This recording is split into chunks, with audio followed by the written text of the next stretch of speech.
wall. Holy shit. We are all here. Hooray! Did you guys get my video link? Yeah, I did. Did you see that? Have you seen that trailer yet?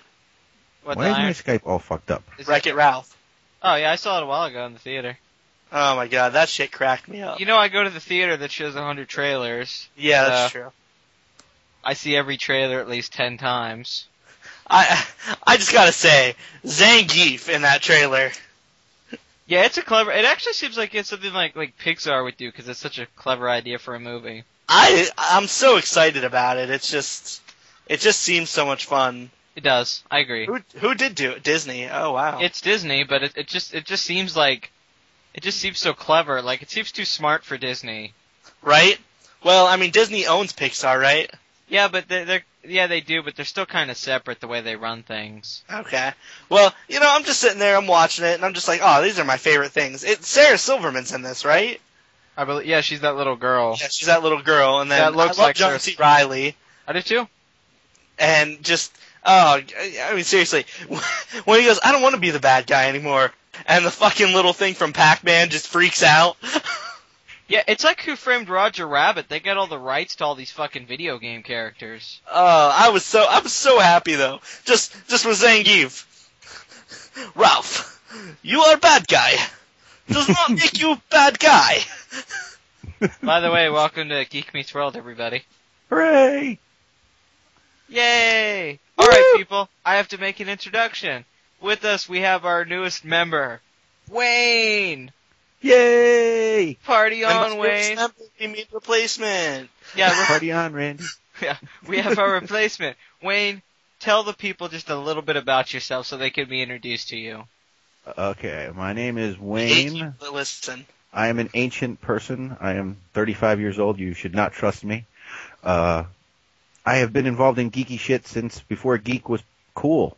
The Dark Ages. Yeah, I've been watching anime since like the 90s, or actually earlier. I started in the 80s. Actually, yeah, Nausicaa was the 80s. And I've been playing games since the Atari 2600. My first video game console was the Atari 5200, which was cooler than the 2600. Let's see. I got a dog, I got kids, I got a wife, and I'm cool. Man, you just summed up everything that's right about you, sir. Yes, sir. In a short amount of time. That's good. I mean, they've been listening to us talk for 20 episodes, and I don't think the audience knows half that shit about us. They're just like, sometimes, I think some people get me and George confused sometimes. You know, when I had Russell on George, we kept having this running joke that, that people later on in life were just gonna assume that was you that whole episode. that you were just Russell. I don't really appreciate that at all. And then like 2 years from now, you're gonna think you actually did that episode and it was you. You're like, yeah, I did that episode. That was fucking me. The myth will live on. Maybe. I'm sitting here drinking a 40 because I'm black. What kind of 40 ounce are you drinking, sir? A Miller Lite 40. Oh, you're not black then. That's not malt liquor, my friend. No, it's not. You're right. You're right. It's a different kind of 40. Well, I am white trashing it up with Keith Stone, drinking my Keith Stone Ice. That is some of the shittiest beer, but God, do I not drink it. I've been to so many parties where somebody will go on a beer run and you'll give them money and they'll come back with that shit and you're like, alright dude, I know you pocketed the rest of that shit. Give me my money. I gave you $20 and everyone else who gave you money. That shit's $15 a 30-pack. Where's my money? Yeah, I gave you $20. I remember one time, like, literally, we were at this party where, like, this guy got, like, $100 and he came back with, like, a few cases of Keystone. I was like, no way, dude. That's bullshit. Where the money, yo? Yeah, where's the money, dog? Don't make me. Where's my money? Where's my money? Come on, where's my money? Alright, if people don't know, this is our long-awaited fucking anime episode because we've had this idea since the inception of the Hooray! And we never really got around to it because we just had some issues with scheduling lately. And this is not to be confused with the DBZ episode. That will be separate. Yes, the DBZ episode is completely separate. Dragon Ball Z will not be mentioned. I'm so glad I clued him in on that well enough that he's like, hey, I'm gonna take this, don't worry. We need to get this shit out of the way. But just letting you know. This isn't the Dragon Ball Z episode. I know this because I was informed. We need to lower George's level. He's like way loud. You are loud, Broseph. Am I loud? In my ear, yes. Yes. I don't know. I don't know if you're talking loud or your mic's just up. Do you just want me to talk sexier? I was listening to that episode not too long ago, the one with Krista, where she was using the sexy voice. Fuck Krista. And you told her that it gave you wood. I hope Josh listens to this. Let's not bring in personal quibbles quite yet. Oh no, we haven't gotten into not into the podcast, bro. This is a hall of peace. Yes. And serenity. And I think your power lies somewhere between rage and serenity, George, much like Magneto. That was beautiful. Thank you for sharing that with me. That was a beautiful memory, George. Thank you for sharing that. I'm sorry, my brother. We don't want the same thing. Yeah, that's right. You're the Magneto of this podcast. Deal with that. Alright, well, I mean, whatever. So I'm gonna go off and form my own podcast? Apparently so. We are going to become enemies at some point, and I'm gonna have to start a school for podcasting. And you're gonna have to go off and create an evil group of podcasters that its goal is to destroy others. Oh god, we are geeks. I say it jokingly, but I could kinda see it. Geek and proud. Yeah, Oh yes. Geek and proud. That line actually seems cool now that you said it that way. Well, that is my. I'm geeky and I'm proud. Geeky and I'm proud. Although I've never actually blogged about anything on Tumblr, it is my blog name. La Geek Revolution lives on. Geek-olution. Geek-olution. We are bringing on the Geek-olution to you motherfuckers across the internet. Interwebs. Welcome to 2012. You know why the Mayans said it was the end of the world? Because they knew the geeks were taking over. Ah. Alright, Xena Warrior Princess. I mean, you do watch Spartacus where she gets hella naked. Lucy Lawless. I do like watching her get naked, so... I just wish she was in her... And Wayne watches Spartacus too, so suck it. I just wish she was in her 30s again, is all I'm saying. Oh yeah, that would've You been... know what? I'm fine with her being in her... Whatever's. Xena was just a couple steps away from being just a porno. They just didn't have the sex, like the full-on sex duty. They had the plot lines and the acting of a porno. Yeah, it did. It did. And hearing that girl's like, here comes the lesbian sex scene, and they wouldn't show it, and you'd be like, damn it! Why? If this could have just been a porno, she could have been probably one of the top 10 best porn actresses of all time. I stand by that. You know what? I stand by the fact that she still is, because I watched Spartacus, so fuck you. No, We can have a Lucy Lawless episode at a later date, okay? I'm sure geeks will love it. But, yeah, the Lucy this Lawless. is the anime episode, so let's anime it up, bitches. Alright, motherfuckers, let's talk Someone about... wants to stay on topic. Yeah, I know. I was gonna go on this rant about how I started watching Breaking Bad and how much I'm digging it. No, we're not Breaking Bad. We're anime. Just for reference, Wayne. I mean, I know you're not up on our setup here, but we do sometimes go into a little news before we hit topic. News? What GNews is good GNews? GNews? Oh my god, I'm way geekier than you guys. Yeah. Yeah, you are. I'm sorry, you lost me, bro. You're the engineers from Prometheus of the geeks. You created us, and we don't understand you, and when we ask you why, you just rip our heads off. No, I like how you make references to movies you don't even like. Of course I make references to movies I don't like. That's Now fun. check it. GNews is a reference to Gary GNU from the Great Space Coaster, which was a children's program when I was a child. Well done, sir. Okay. And, it was the Great Space Coaster, get on board. But you guys don't want to hear the theme music from that. My hat's off to you. Alright, well, I guess we could knock a couple things out, see what current events. Just to knock this out real quick, I started watching Breaking Bad, the critically acclaimed TV show by Vince Gilligan that's been on AMC for 5 seasons now, and me and George were discussing this. We were both fucking tired of hearing how great the show was, and I just decided to jump on the bandwagon. I've got the first 2 seasons on DVD that I borrowed from a friend like 2 years ago, and I still haven't watched them. Yeah, I'm 3 episodes in, I'm loving it, but I can't give a really good review of it yet because I'm so early on. Dude, I still have the entire first 2 seasons of Sons of Anarchy that George told me to watch that I have not watched. George, you give me shit? He at least downloaded it. He's a step closer than you. I could go on Netflix at any second. Oh, man. And George saw a couple fucking movies. I saw The Odd Life of Timothy Green, which Don't talk about it. I loved. I don't want to know. No spoilers. Just give a little quick thing about how you liked it. We'll go into. Did you cry? Did you cry, George? I did cry. No, admittedly I cried. Did it make you feel beautiful, Josh? Oh. Oh, jeez. You really think so? That was a low blow. I hope he listens to this. You really think Timothy was beautiful? No, but a very sad movie in an optimistic way. It sounds weird to say it like that, but no. It's good stuff. I'm not a fan of Jennifer Garner, but she did not piss me off in this movie, so you know. And then you also saw The Campaign. Now I saw The Campaign. I've heard a lot of. My buddy saw that the other night. I have not seen that one. I've heard a lot of mixed things about it. Did you think? You know what? I'm gonna say I'm mixed on it as well. Here's one big thing. You know, being a political comedy, two things I expected to hear throughout this movie: Democrat, Republican. One time, the word Republican was said once, and I give it so much credit based on that alone. That is interesting. Honestly, it has when it's funny, it's really funny, but like punching a baby. Like punching a baby. Yes. And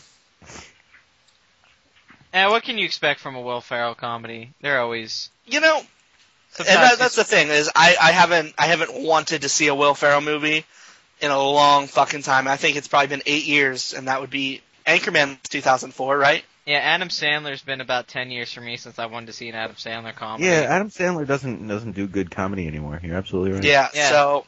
So I mean, I enjoyed The Campaign since it is the first Will Ferrell movie I've wanted to see in all that time. But you wouldn't give it a Galifianakis, and I'm a Galifianakis. You wouldn't give it a high recommendation though. I give it a 7. So if somebody wanted to see it, but if somebody had no interest, skip it.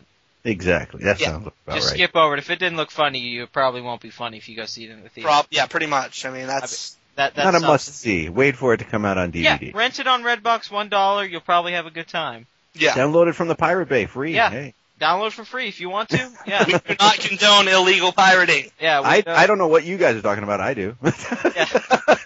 Hey, Wayne's his own man. I condone it. You know, I'm not the law. You do what you want to do. He condones it, sir. I'm not saying I practice it. I'm just saying I condone it. Yeah. That does make a difference. We're just saying we don't mind if you don't give the multi-billion-dollar Hollywood $8 more. Hey, I'm just saying I don't mind if you go get prostitutes. I'm not saying I get prostitutes. Exactly, but you do it. You go ahead. You have weed. I don't mind if you want to go kill babies. That's your business. If you want to go kill babies, you go kill babies. But I'm not saying it's good to kill babies. But no babies. I'm just kidding. That's just fucked up. He was just talking about abortion. That was all. You know what? That don't even get me started because there's a little fucking down at Planned Parenthood right down the street from me. There are pro-life protesters every day. Oh, don't you love those people? Oh my god. They make me. Hey, at least they're passionate about something. They're annoying as shit. You know, I mean, I'm sorry, not to really wax political, but I hate the fact that right-to-lifers think that pro-choice people are pro-abortion people. That's not what's going on here. It's true. I'm not saying, hey, she's pregnant, abort that fetus now. That's not what's going on here. You know, honestly, my feelings on it that I've always had since the beginning of it is that I'm not against somebody getting abortion. I do think that there should be a system for it that's good. I don't think it should just be something that anybody can get whenever. I think there should be, some paperwork involved. I've always said that I don't think it's a way for just somebody to get out of something all the time. Like if somebody gets 4 abortions in their life, which does happen. Oh, of course. Yeah, they need to have fucking counseling or something, or they need to have some kind of something. Something needs to happen because there's something wrong with the person. There's a deeper problem. Yeah, and I've always said that. Like if somebody's in a situation where they do it once or whatever, that's fine. But there's some people that they think that's just an option that they'll always have that they could use as an excuse, and it should never be as an excuse. It's an important thing. I mean, here's what it boils down to for me. The reason it has to be something that is a woman's decision is because we cannot make decisions about another person's body. Oh, of course. That's a basic human right. Yeah. If the thing that's inside them needs them to live and they don't want it there, it's their choice whether or not it's there. Mm. Because before abortions were performed surgically and intravaginally, there were midwives, and midwives could give you something that would cause you to no longer be pregnant. Yes. So this abortion debate, I mean, shit, dude. It's not really even a debate. No, I agree. I just always said I think there should be a good system for it. Oh, no, I'm not saying, and another thing to consider, that a lot of people don't look at, there is a correlation to the drop in violent crime in this country and Roe versus Wade. Roe versus Wade reversed the abortion laws and made it so women could get abortions. 20 years later, we saw a drastic reduction in violent crime.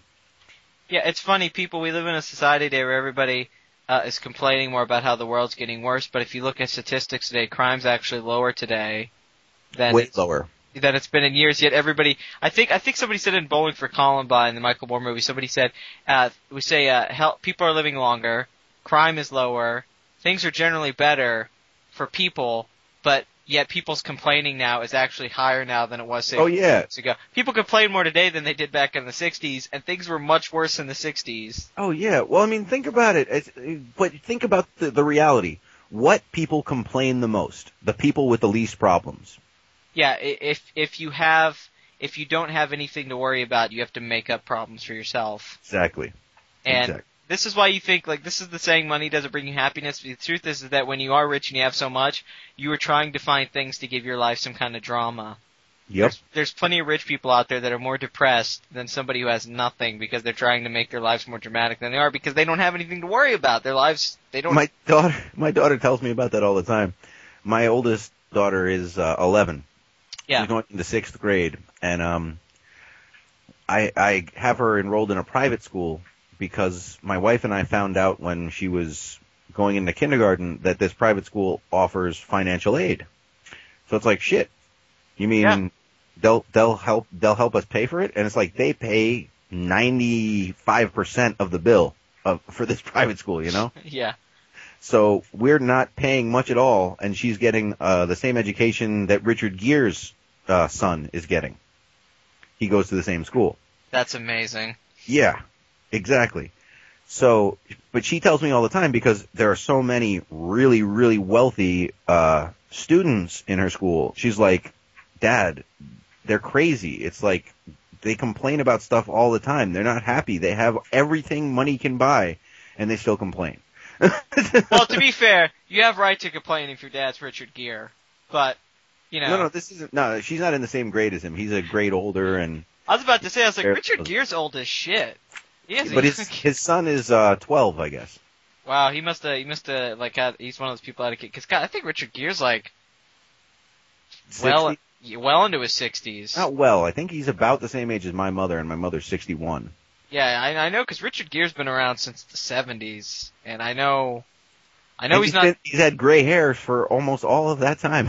Yeah, I mean, Steve Martin still takes the record for having, white hair. Oh, yeah, he had gray hair from the time he was 20. Yeah, Steve Martin still takes the record. It's like, dude, was there a time... I've seen pictures, but whenever you... I don't think... There's not much, footage or anything of Steve Martin as a young man where he doesn't have the hair.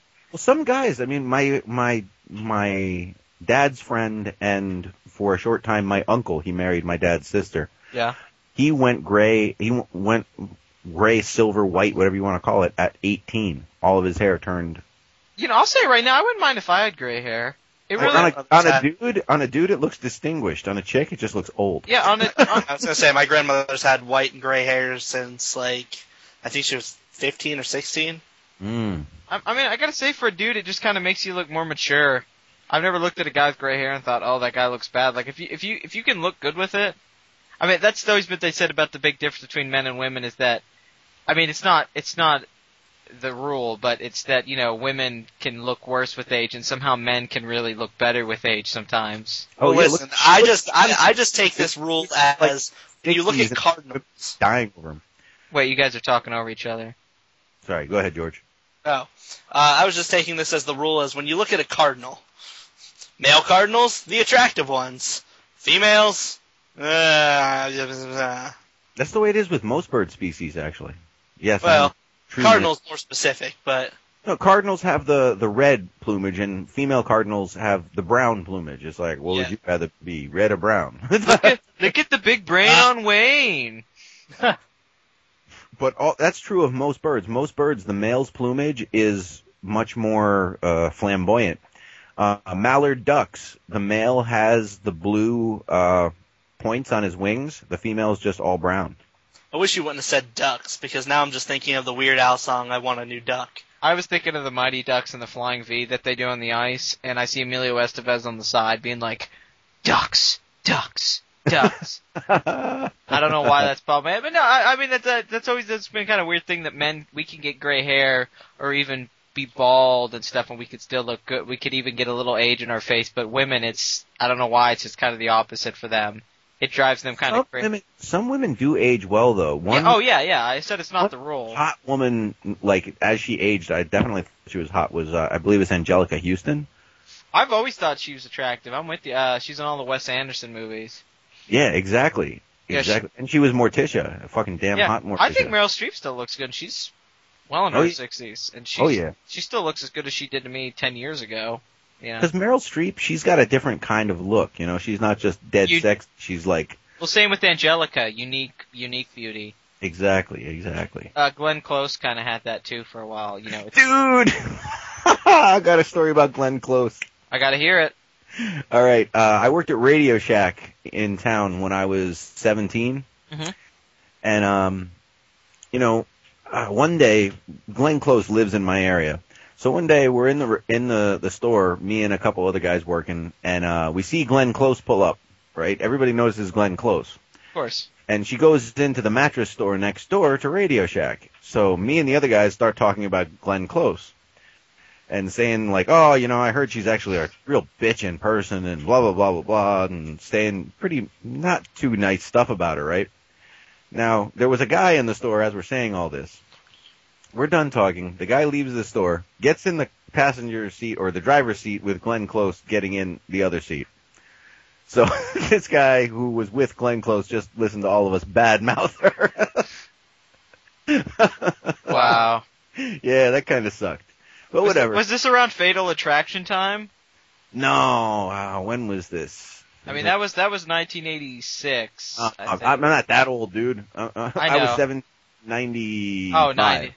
Oh, well, shit. Yeah, I don't know what she was doing in 95. I don't think she was doing anything then.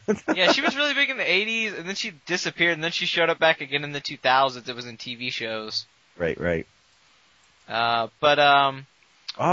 here's one for you, though, that got old and was still hot. True Lies. What the hell's her name? Oh, Jamie Lee Curtis. Yeah, dude. Fuck yeah, she was old, and she wasn't even that young in that movie. I mean, she wasn't old, but she wasn't like a young. Oh, she was at least in her 40s. Yeah, she looked fine as shit in that movie. Yeah, she did, dude. That scene where she's dancing in front of Schwarzenegger. Oh yeah. Do it, Simon. Do it slowly. I love that movie. I love Bill Paxton in that movie. He's got an ass like a 10-year-old boy. Bill Paxton is he plays this character, somebody had seen True Lies, Bill Paxton's in it, as this character named Simon, who's pretending that he's a spy, and he is such an asshole, but it is great comedic acting by Bill Paxton. He is so you're talking about the dude, the car salesman? Yeah, Simon. Yeah, he was fucking awesome. I love that guy. It's a side plot in the movie, but it's a funny as shit side plot in True Lies. Yes. I mean, every time I watch it, that's my favorite part of the movies when that shit's going on. I laugh so hard. Okay. I'm gonna whip us round back to the topic. Yeah, I was gonna say, even I'm sitting here like, I'm sorry. Time. Wayne's got interesting stuff to say. Oh, I completely agree. I've been talking to Wayne for the last 3-4 years. I know. Yeah, well, the audience hasn't been talking to Wayne for the last 3 years. I know. The audience will get to know Wayne. It's all good. Wayne's a very interesting dude with lots of interesting stories. The audience wants a lot of Wayne. I am my own Jiraiya. Did you just make a Naruto joke? Yes, I did. Wow. He's really hardcore with this stuff. I appreciate it. The geek levels of this podcast just are getting higher now than they've ever been. See, I'm the super geek. You were the missing element to all of this. Like, you were our fifth element. You were Lilu, or whatever. So thank you. Yeah. Alright, let's talk about anime. Anime. I was Wikipediaing some of this shit because I don't know the history of some anime, and apparently it's been around at the start of the 20th century, and the earliest known anime is in 1917. Yeah, but that's before it was anime. That was just Japanese style animation. Yeah. Hey, before we get like deep into this topic, I do want to point out that the new Tarantino produced movie. I have to say produced since Randy did correct me on this. Yeah. The Man with the Iron Fist is a live action fucking anime movie looking shit. Like Awesome. seriously, if you go see this trailer, because I was in theaters watching. Gio's you gotta level down a little. Whoa. Oh, sorry. I'm talking loud. I'm very excited. Anyway, Okay. I'm seeing this movie and watching this trailer, and I'm just like, what the fuck is this? Now, first off, everybody who watches or listens to us knows that I have gay love for Idris Elba. He's a very No fine homo, man. but it's pretty gay. But he is the main guy in this. At least I'm pretty sure he's the main guy in this because I know my Idris Elba, and that looked like Idris Elba. Anyway, wow, just it looks like this big mess of Dragon Ball Z looking shit, but old school samurai stuff. Yeah. It's like combining samurai, Dragon Ball Z, some other weird looking shit. I don't even know. And there's this like lion looking Asian dude. He looks like a fucking lion. I said, what the fuck is this? I see Tarantino on there. I'm like, Tarantino loves anime. Oh my god. Yeah, didn't you ever see Kill Bill where there's like that whole 10-minute anime sequence in the middle of the movie? It never really occurred to me because I'm not a huge Kill Bill fan. I'm not either. Kill Bill is awesome. I love Kill Bill. I love Tarantino. I've never been able to love Kill Bill. I've tried. I really have. Yeah, I Kill sat Bill, down you and I have watched to. that movie. I'm not saying it's bad. It's just not for me. No, yeah. It's something that you either love or you don't. I'm not criticizing it. I just don't like it. It's not. It's not my. For me, It's it not was mine. it was just like throw all common sense to the wind and watch. It's eye candy. I know we're in It's the eye candy. minority. Most people love the movie. Um, I just. Any Tarantino movie, you throw all common sense to the wind. I don't know. I thought that I that's thought not Pulp true. Fiction. I thought Yeah. Pulp Fiction was a very It just says for Pulp Fiction. Reservoir Dogs. Reservoir Dogs was great too. Yeah. Jackie Forgot Brown. That's him. Jackie So- Brown wasn't one of my favorites. No, but I gotta be I honest. wouldn't say you would throw sense out the window on Jackie. I mean, the only time he ever got silly was Kill Bill. That was the first movie he made where he got Well, like. dude, it was totally silly. Yeah. Yeah, he never did silly before until Kill Bill. I guess maybe that was one of my problems with it. But you guys realize that Kill Bill was. You guys realize what the concept for Kill Bill was, right? Go on. All right. Do you remember in Pulp Fiction where Uma Thurman's character talks about a pilot that she did? Yeah, something 5. Yeah. Yeah, 5 Foxy Chicks and Exactly. Fox 5. Kill Bill is that realized. It's the ridiculous. I've said this for years, but I'll just say it because I don't think me and George ever talked about it. I always say it because I'm the movie guy. I'm a big movie guy. My only issue with Kill Bill is that I thought that Tarantino paced it very poorly, making the first film the action-packed one and making the second half really slowly paced and dialogue-driven. I think he never found a good narrative structure for Kill Bill. I think if it was edited differently, it could be a better movie. It was supposed to be one movie. I know it was. That's exactly why it isn't what it should have been. And he split it into 2 parts, and there's a twist at the end of the first movie that wasn't originally in the film that really kills a payoff in the second film, where Bill, played by Kung Fu himself, Yep. who died doing yeah, autoerotic asphyxiation. David Carradine. I'm gonna Forgot about spoil that. it. I'm gonna spoil Dude, it. and here's the tie-in. His son was who? Lewis in Revenge of the Nerds. Super Geek. Oh. There you go. But at the end of the first Kill Bill, it's a spoiler, is that she kills all these fucking people, and then Bill at the end reveals that her daughter, who she thinks is dead, that we think is dead, is still alive. And in the second movie, there's like a twist moment where she sees that her daughter's still alive, but the audience already knew that because Tarantino had to split the movie in two, and he had to add that scene in there to get people hooked for the second movie, and it kills the surprise of that scene. Like, when he originally wrote that, you're supposed to be like, wow, her daughter's alive, but you're waiting for it to happen for a 2 hour and 20-minute movie. Kill Bill Volume 2 is really long. Yeah. So I like the first film. The second film really suffers because of a lot of things. I don't think the second film's that great. I like the first film a lot when she goes and fights everybody, and because it's just like a fun martial arts movie. But the second movie is more serious. I don't think it's a good series. I think he would have benefited from making the whole thing stupid. It's like you have one stupid movie and then one serious movie, and they don't seem like the same movie to me. I apologize for getting us off topic again. Sorry, when you bring up movies. But Kill Bill is it's definitely goes an in anime. anime-inspired movie. Yeah. There's no All right, question. so let's what was I gonna Okay, say? we were talking about the early thing of anime before we got, because I know people want us to sit here and just start naming off animes like fucking, just like, Akira, No. But We I wanna- want to. All right. we want to talk about it in a broad sense. Exactly. But what I was going to say was you're talking about a 1917 or whatever, early Japanese introduction to animation. Yeah. And I haven't watched it, so I can't really state this. I'm looking at images right now, and they look very similar to what we see. I mean, Really? some of their, like, one of the first films from, not exactly the 1917, but the first anime movie from the 40s looks Well, that's what I was going to say. In the 1940s, you had the destruction of Japan by nuclear war. Yeah. Right? And that's something that recurs in almost every anime that is ever made. Even in Destruction of Japan? Yeah, dude, even in Japanese culture, their biggest theme that they play with in their films, and not even in anime, in their films in general, is destruction and war. Dude, and nuclear the destruction of those two cities by nuclear bombs is so rooted in the soul of the Japanese people, it's like inescapable. I mean, George, that's the creation of Godzilla. Totally. Yeah, that's the creation of Godzilla, the character. But getting back to anime, what I'm going to state about anime, basically what happened was after World War II, you had Americans occupying Japan to make them, to rebuild and give them guidance so that they weren't evil fucks. You know? We don't want this totalitarian... Such an awesome way to put it.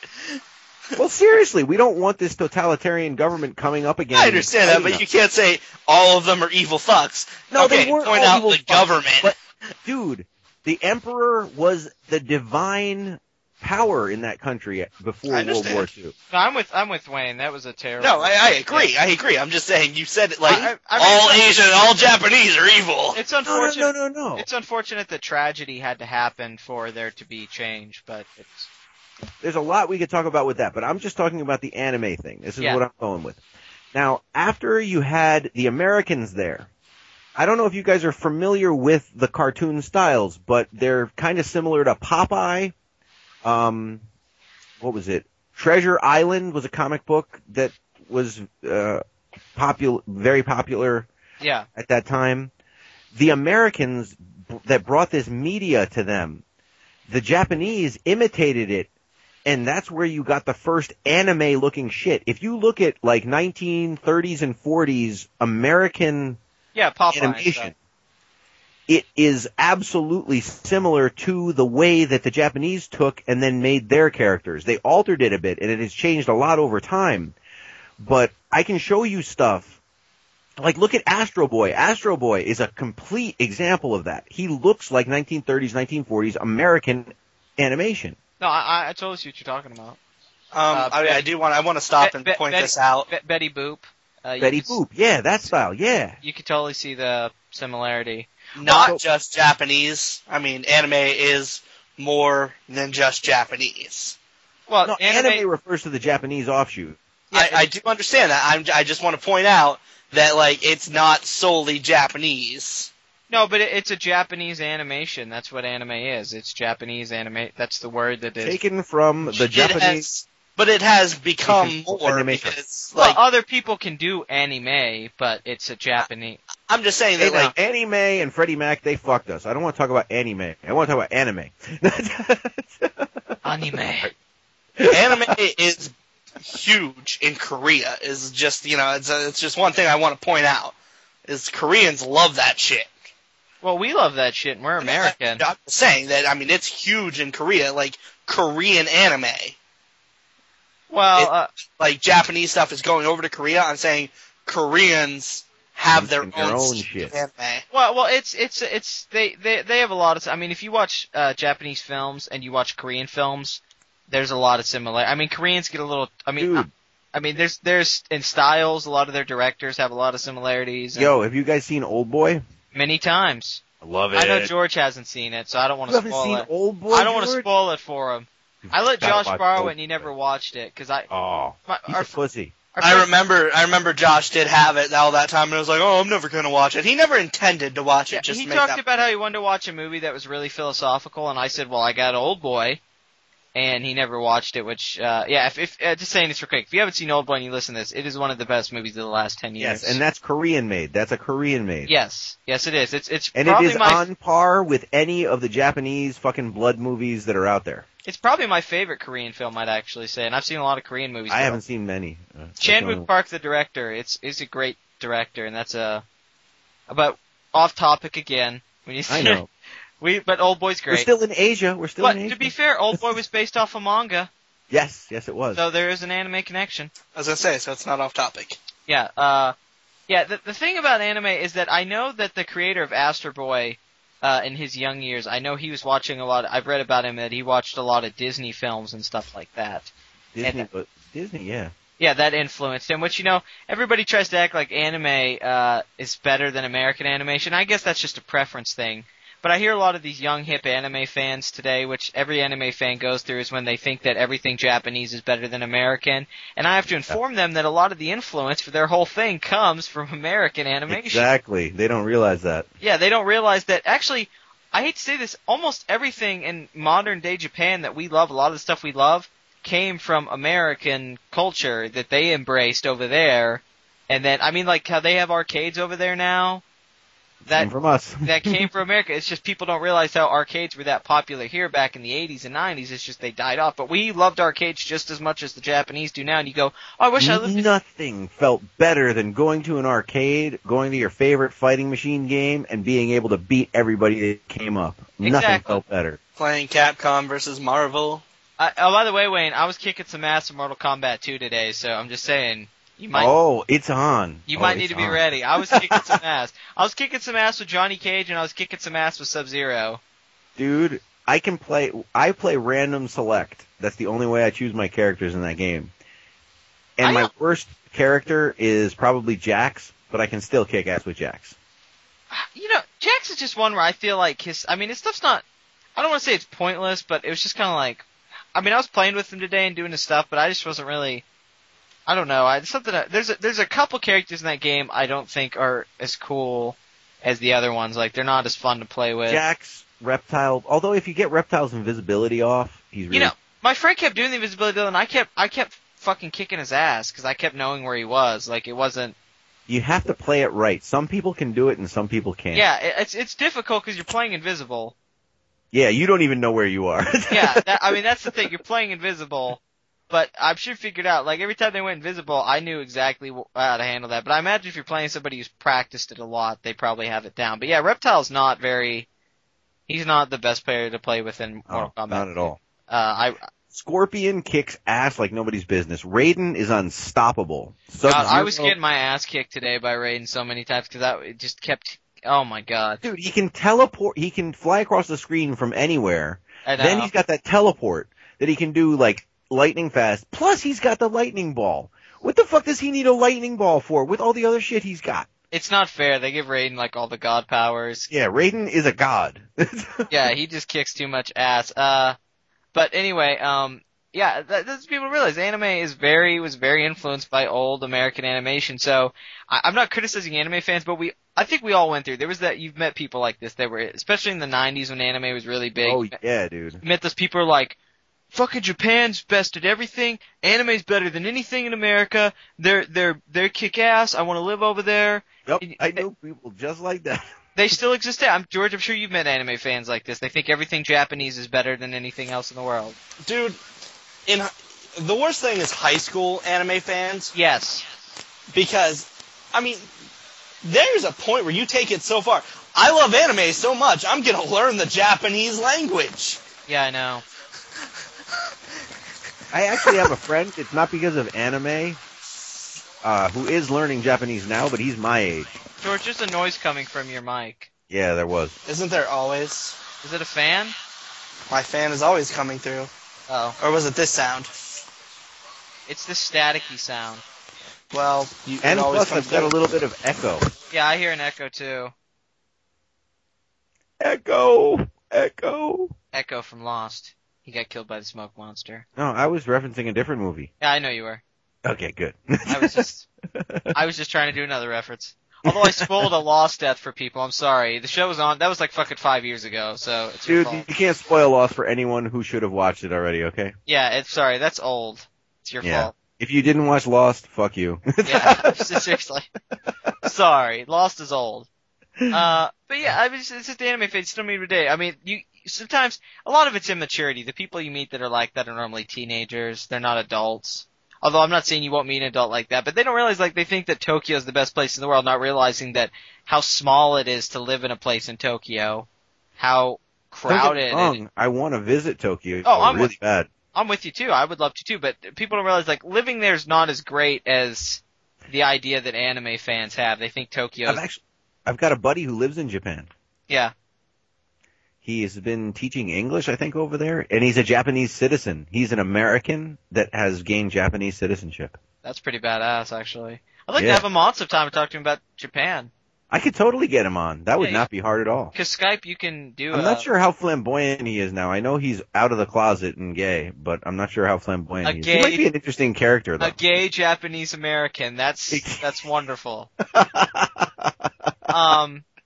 But no, I get the point too where I was like, oh, everything, and I wouldn't watch American stuff because I thought Japan was so much better. And the only big difference is that Japan did something that American animation took too long to get around in the way that Japan did. It was that they popularized violent and more mature content in the form of animation. They didn't just make animation for children. And they gave you the impression that the human body has 80 gallons of blood. Yes. I mean, I'm not saying that there was. I'm not saying, like, we have still, like, Fritz the Cat, you know, that was early. I love Fritz the Cat. I do too. But it's... Our comic books have always dealt with an adult audience. It's just, we didn't think, not we personally, but the masses didn't believe that there was an audience that wanted to watch adult-oriented cartoons until Cartoon Network came along.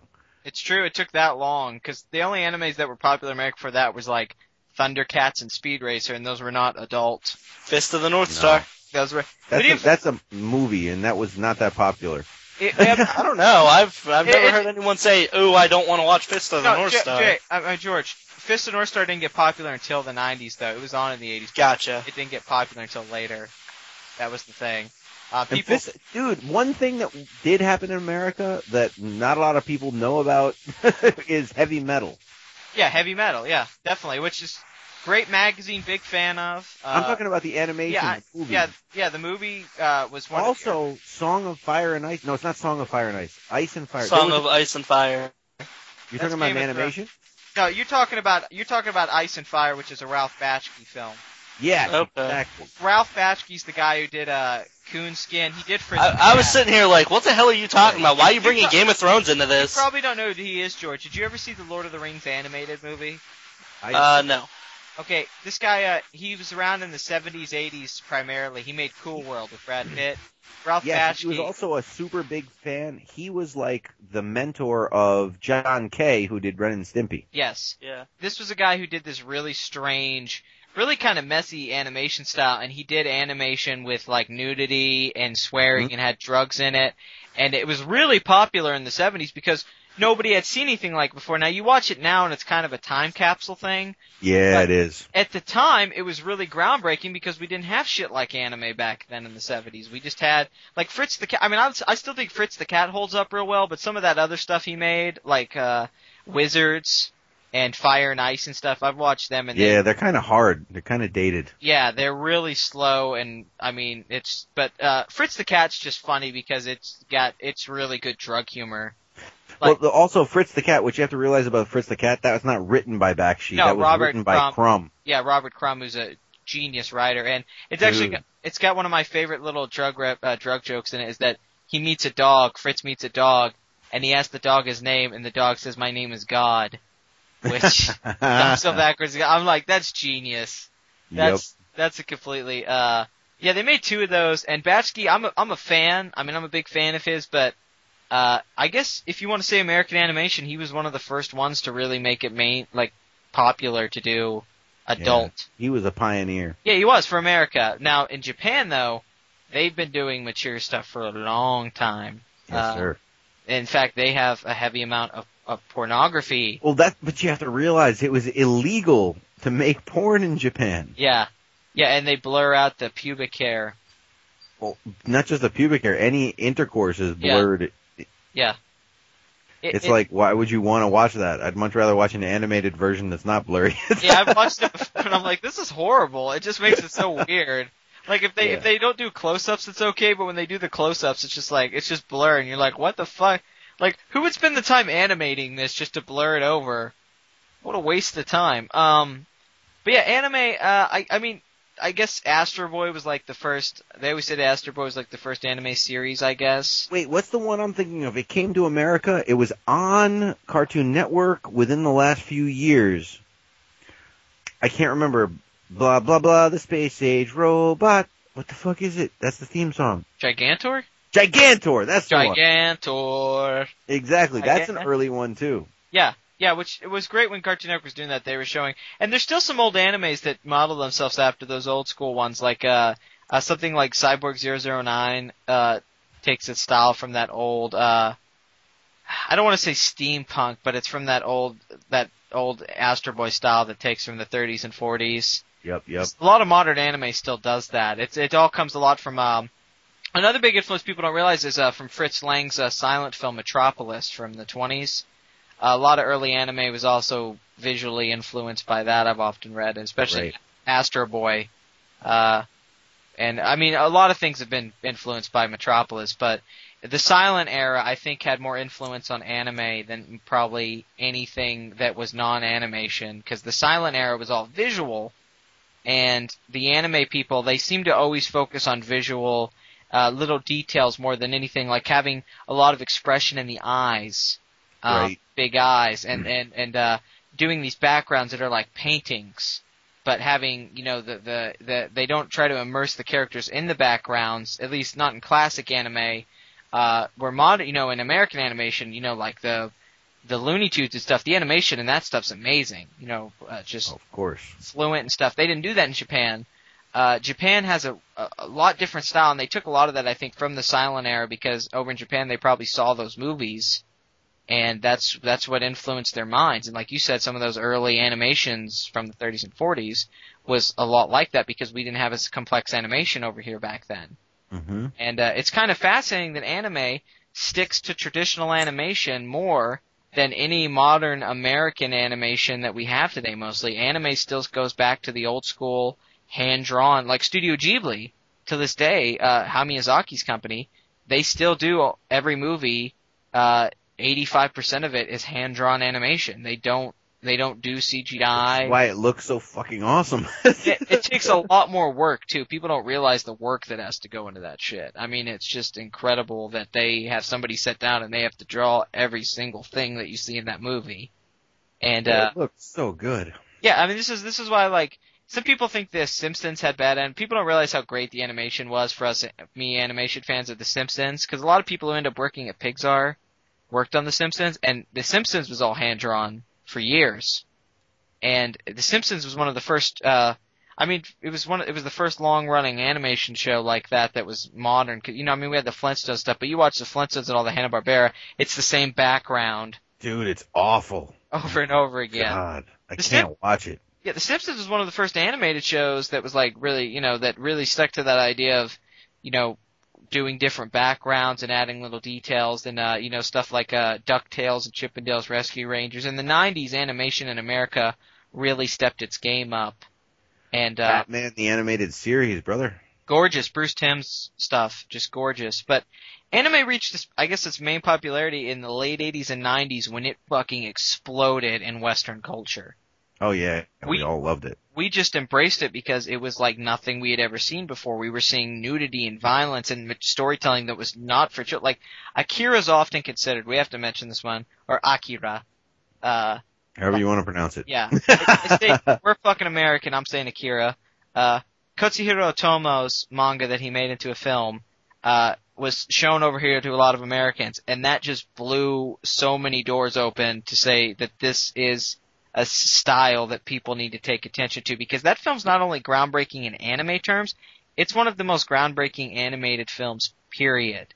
Of course. The concepts it's dealing with are so large. Yeah, and the animation style, he does these special effects where he uses these paintings for the backgrounds that are just far off in the back, and he has moving animation. The Simpsons actually, Matt Groening said the opening sequence was influenced by this, because Akira was one of the first animations that actually had like moving backgrounds, which was rare then. They didn't used to have moving backgrounds. They had the backgrounds moving, and they would actually use special effects to make it look like in the motorcycle scene at the beginning, you actually feel like it's a moving, the whole environment. Oh, and, yeah. I mean, you watch that film, it was made in the 80s, and it still holds up beautiful. Oh, yeah, it does. You know what was awesome for me? What? In the 90s, I got to watch, this was before DVD. Yeah. I watched Laserdisc Akira. The Criterion released that, didn't they? I don't remember who released it. All I remember is I was at my friend's house and he was like, "Hey guys, look what I got." And he pulls out Akira on Laserdisc. And we're like, "Holy shit. Let's watch it now." You know? I am upset I missed that early on because I wasn't alive back when it was boom, but I have talked to people that were around that actually saw it in the theater, like at art house theaters in the 90s. And they just say that you just don't realize how big of an impact it had on everybody back then. I never had the option to watch it in the theater. Yeah. It was very niche. Like, very few people knew about it. I remember Time Life like started an anime thing back in the 90s, and like the first movie you received was Akira. Wow. The thing about anime is that I don't know what happened. I guess it was just the 90s was the time because, we were getting the internet more. Video games had become a home console thing. Geeks were getting action figures were growing more. I mean, action figures were bigger in the 90s than they were. Well, you had the spawn of the internet, the very beginning of the internet, people communicating that way. So people started embracing cultures more, different things. So in the 90s, just like, Cartoon Network brought over, stuff like Dragon Ball Z and Gundam Wing, and then every kid started to come home from school and watch anime, and then you would go to Suncoast Movies and they would have a whole wall of anime. Yep, I remember that. Sam Goodies would have a wall of anime, and you started going everywhere, and you were like, wait, what is this? And then you started to realize this was taking over until there was a point in the 90s, I think anime was just becoming just as popular as anything in America when that just made its worldwide fan base. Well, for a long time, I remember going to Blockbuster and going to the anime section, and I would just like grab whatever I hadn't seen yet. Yeah, they had an anime section because if you owned a movie store or anything video, you had to have an anime section because the audience for it became giant. And it wasn't just kids; it was people in their 20s, people in their 30s, people in their 40s. And I was introduced to anime by a good friend of mine, Greg. And I think I may have seen Akira before I met him. Mm-hmm. But in any event, he was like, "No, man, you have to watch a lot more than just that, There's a lot. And he's like, you have to watch Vampire Hunter D, you have to watch fucking Fist of the North Star, you have to watch Dagger of Kumai, you have to watch, I'm sure there's a shit ton more that I'm forgetting. Yeah, we could name, as I said, we don't want to name 1,000 shows on here, because that's not the point. The point is to talk about, why do we, because all three of us love anime. We're not, we're in that group. Some geeks don't like it. I know plenty of geeks who think anime's stupid, and I understand if it's not your thing, I've met very few people that don't like anime. Yeah, if you're a geek and you don't like anime, it confuses me. I just guess that it's just you don't like that style, is all I can think of. Because I know geeks who don't like comic books, and, you don't like comic books, you're a geek. Dude, but how can, I mean, I understand not liking specific comic books, but not liking comic books as like a total thing, that's kind of hard. I agree. I see the same thing with anime, you know, Yeah. It's like, I understand you don't like certain animation, but like, to disregard the entire genre, it's like disregarding French movies, you know what I mean? I'm not totally with you. You gotta give everything a chance, because I guarantee you there's something out there that you'll like from this. Like, most people that I know that don't like anime, they're talking a lot about specific shows that are popular, and then I'll show them a Hayao Miyazaki film like Kiki's Delivery Service or Nausicaa in the Valley of the Wind, and they fall in love with it because his movies are so universal. Completely different. Yeah. Or you could show somebody something like Akira, and they'll love that because they didn't realize that. I mean, Akira is one of the greatest science fiction films ever made. And you could show your buddy who loves science fiction, but he might not love anime, but he'll probably love Akira because of the themes that it deals with in its story. Exactly. It's like, I don't know, anime is such a broad genre. It is. Very hard to believe that you didn't like any anime. I mean, I could say this about American animation. We don't have enough shows that apply to kids, teenagers, and adults. Anime covers a lot. There's plenty of animes out there for children, little children. Oh, yeah. Pokemon, I mean, we have a lot. But then there's a lot that's out there for adults, and you can pick either one. And if you want to watch science fiction, there's science fiction. If you want to watch comedy, there's comedy. If you want to watch action adventure, I can't think of a science fiction American animated show. I mean, I mean, there's no Cowboy Bebops and shit in America. Cowboy Bebop kicks ass, brother. It kicks off, and another show with a lot of American influence, big time, especially with jazz. Did you watch the movie? I went and saw the Cowboy Bebop movie in the theaters. I've seen it many times. The only anime movie I ever saw in the theater was Howl's Moving Castle came to a town near me, and I drove an hour to go see it because I was such a big fan. Howl's Moving Castle, awesome. Yeah. It's just anime is, I guess I got introduced in the 90s like a lot of people by watching Toonami and then Adult Swim, which, you know, I guess it has died off considerably from where it was back then. I mean, I don't think so.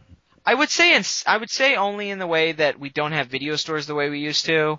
And we have the internet, and I don't think that there's as much on. Like, there's. Think about it. Ponyo and what was the other Studio Ghibli that went to theaters under Disney? Oh no, all of their films. Spirited Away, Secret World of Arietti, they all get released. Yeah, dude. I mean, it's like they're getting released in the theaters now. It's like, how many anime did we have in the theaters before? No, I agree.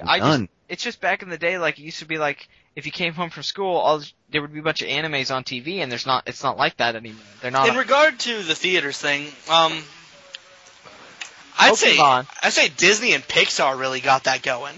Well, it's because John Lasseter is such a huge fan, who owns Pixar.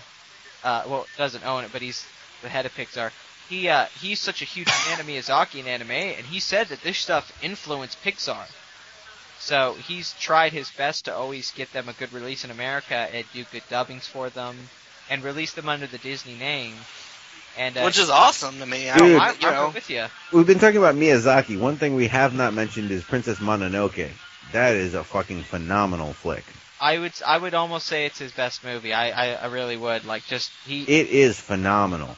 I've often said, people go, what do you mean? I said it's the Lord of the Rings of animation movies, and people go, what do you mean? I go, for epic fantasy films in animation, that is the best one ever made. It is phenomenal. Yeah, it's I had a friend in college who saw it in the theater in Japan. Oh, that sounds wonderful. I assume it had subtitles, right? I don't know if he had subtitles. I just know he had a fucking Princess Mononoke, like, fabric banner in his fucking dorm room. George, you haven't talked much. Tell people when you got introduced to anime and why you like it so much. Like, why does it work? I mean, for me, it's the big one. It's Toonami, Dragon Ball Z. Yeah, that's a wonderful one. You know what? Actually, more than Dragon Ball Z, I gotta say, it was watching because when I was younger, I hated going to bed early. Everyone always made me go to bed early, so I'd sit in my room and I'd watch Adult Swim. More than Dragon Ball Z getting me into anime, fucking Yu Yu Hakusho. That's my shit. Yu Yu Hakusho is an awesome show. But guys, you guys want to hear fucking old school introduction to animation or anime? Tell us the old school, brother. The first anime I ever watched was Voltron. What's funny is we watched that shit and I thought it was new then, but I didn't realize stuff like Voltron and Thundercats was in reruns when we were watching it. Well, the funny thing, Voltron was straight up Japanese. Yeah. Thundercats was a dual initiative by Japanese and American creators. Yes, and a lot of people don't know this is that Studio Ghibli, Miyazaki's company, actually was. I don't know if it was them or a part company, but a lot of animators that worked on Ghibli films actually did work on Thundercats. That's funny. That's part of the history of their. And they also had some shows like Sherlock Hound, and Lupin the Third was also done by Miyazaki. Lupin the Third. I wish that had come to America earlier. He had actually directed the film, The Castle of Cagliostro, which was actually one of the first things Americans saw. And Lupin the Third did not come to America until like the 2000s. I know. It's ridiculous. And it's from the 70s. 70s, exactly. The 70s. And you can tell by watching it. It's a mix. I've always said it's a mix of James Bond and Indiana Jones. Because it's got these James Bond-like villains, but it's got this Indiana Jones finding treasure feel, but it's about thieves. Yeah, and a French thief. Yeah, I've always, but we ignore the fact that he's French because Lupin is awesome. Hey, now I'm French, George. Shut up. I know. You're fucking racist. That's what I hate about you. I'm half French. You're half French. Jeez. The other half's German. Oh, so we hate you both ways. Yeah, I guess so. No, George loves me that I'm German because he hates the Jews. So. Oh, you hate the Jews, George? I didn't know this about you. Yeah, super clear here. Yeah, so there you go. I'm glad we got that figured out. I don't know. I just anime. I was a kid. I wanted more serious stuff. It had more action. It wasn't like the shit that I was. I mean, don't get me wrong. 90s was the best. We had Dexter's Lab and Powerpuff Girls and Batman. I'm not saying America didn't have great. All heavily anime influenced. Yeah, like Batman the Animated Series, there's definitely anime influence. I'm not going to say the 90s didn't have great American cartoon shows, because that would be a fucking lie. Animaniacs, yep. But we did a whole show about it. But anime just spoke to me on a personal level. Although I'm not into it as much now as I was then, it still probably influenced me becoming a geek. Maybe more than anything else currently, because that was something at a young age I noticed that was different. It was for a niche audience. It wasn't just for, everyone. I knew that my friends watched it. They were kind of geeky, and I started to notice that people who were into it, it's like we were a different crowd of people. And I realized then that I was into stuff that wasn't exactly always mainstream, and I realized I was geeky then, and that led me to stuff like superheroes and comic books. And so anime's been very important. Is that it has become mainstream today. Like, think about it. Oh, no, it definitely is. There's no question that anime is... No, not just anime, the whole geek. Oh, yeah, you're right. No, you're absolutely right. Geek culture now, it's cool. Dude, they're totally like... They're stealing all our shit. We're the ones getting laid now. I don't know if it's because of hipsters, but to like stuff like movies like we do, or video games and comic books and all that, that's really popular now. Like, the biggest movies now are comic book movies. Exactly. And it's like, wow, well... Video games are like the most popular shit ever. We just like took over. Like it used to be back in the day when you were a geek. It was like, well, we're in our group. Now it's like, well, who isn't a geek? If you're not a geek now, you're in the minority. Because who doesn't love fucking comic book movies? And who doesn't watch Adventure Time or Legend of Korra and all that stuff? Or who isn't into Batman? Don't even get me started on Legend of Korra, man. That shit kicks ass. Which is an anime. I don't want to bang the shit out of Korra. I mean, it's an American anime. It's still an anime though. I mean, we got to point that out. There's one we haven't talked about. Last Airbender. FLCL. Oh, Fooly Cooly. Fooly Cooly is one of the greatest ever. It was required watching for everyone that worked on the original Avatar, The Last Airbender. Because of the kinetic animation. Like, it's constantly... I mean, it's like so much going on at once in Fooly Cooly. Dude, Fooly Cooly with what I wish they had brought into Avatar that they didn't was the amount of sexual dynamism that existed in every scene. Fooly Cooly only had 6 episodes, and it was the best 6 episodes of my life. Yes, basically. Yes. I've often said that if that's not my favorite anime, it's like my second. I always say second at least. Dude, it is one of the best ever. And I can't even... It's such a weird fucking show. But dude, it conveyed so much. I agree. The music was one of my favorite soundtracks ever. I listened to the music The pillows. All the time. The pillows, exactly. I think I can. I think I can. I think I can. Dude, it's like it's copying American music and doing it better than we can. If anybody asks, like, why do we love Adventure Time? I love Adventure Time for the same reason I love Fully Cooley. Mm-hmm. I can't explain it to you. I can't even tell you what it's all really about. But when I watch it, I'm having a hell of a good fucking time. Exactly. You're just like, yes, this is what's supposed to be happening. I am entertained. I would say if you want to watch something and say if you don't get it, then you're not going to be an anime fan. Watch Fully Cooley. For geekiness, if you watch Fully Cooley and you love it, you will be an anime fan for life. That is it. You're done. just put your card in. You're joining the club. I don't know if I've ever met anyone who watched all 6 episodes of Fully Cooley and didn't like it. It's one that's broad. Like, I know people who hate anime and they watch Fully Cooley and they're like, oh, dude, I've seen that. I love that show. And I'm like, yeah, it's an anime. And they're like, oh, yeah, I guess so. And I was like, which, by the way, had Lupin the Third references. Of course, dude. Now, what was it? Which also did Shin-Chan. Shin-Chan. I love Shin-Chan. I will always talk highly of Shin-Chan. Nothing like butt jokes. Right, I know. So many butt jokes. But I mean, I don't know what it is. This anime, it's just always worked for me. I mean, like George, I used to stay up late till past midnight and be tired for school the next day because I was staying up all night watching fucking Ronin Warriors and Ronin Warriors. Daoshi. Good show. And yeah, Gundam, and then I own DVDs of anime. I mean, for a long time, I was just leaning more towards it than I was anything else in animation because it was treating me like I wasn't a child. It wasn't like all the jokes weren't for 5-year-olds. I mean, it had violence. I mean, I want to see because there's stuff in animation you can't do in live action. You can't pull off some of the shit they do in Akira in a live action movie. No fucking way. This is true. You just can't. And they But try, dude, like The Matrix. dude, they try. Akira was the first movie that had that, like, superpower, like, shit starts rising off the ground because I'm so powerful. That it's been Dragon used Ball in Z. animation forever after. I mean, yeah, or Ghost in the Shell even, that heavily influenced The Matrix. People don't even realize it's Hell Philip yeah. Let's talk about this. Akira and Ghost in the Shell and anime in general influenced the Wachowskis when they made The Matrix. But Wachowski said, let's make a live-action anime, and The Matrix is what they made. And people don't realize this. The Matrix, pretty much, that's the film that came out that influenced the dawn of the modern blockbuster we have of the 2000s and comic book movies. When The Matrix came out, everybody goes, wow, that's visually how all superhero movies should look. You can make a guy fly around and it not look stupid. You can have super-powered scenes like this and make them feel gritty. And what do we get after that? Spider-Man. And then, X-Men and and now we have Batman and Avengers. I know George will disagree with me, but for me, the first Spider-Man movie, Tobey Maguire, yeah, it made me really feel the superpower thing. I don't think George dislikes that movie at all. I'm not saying dislikes it, but I think he does. But No, George, I like it. Yeah, you like the first one?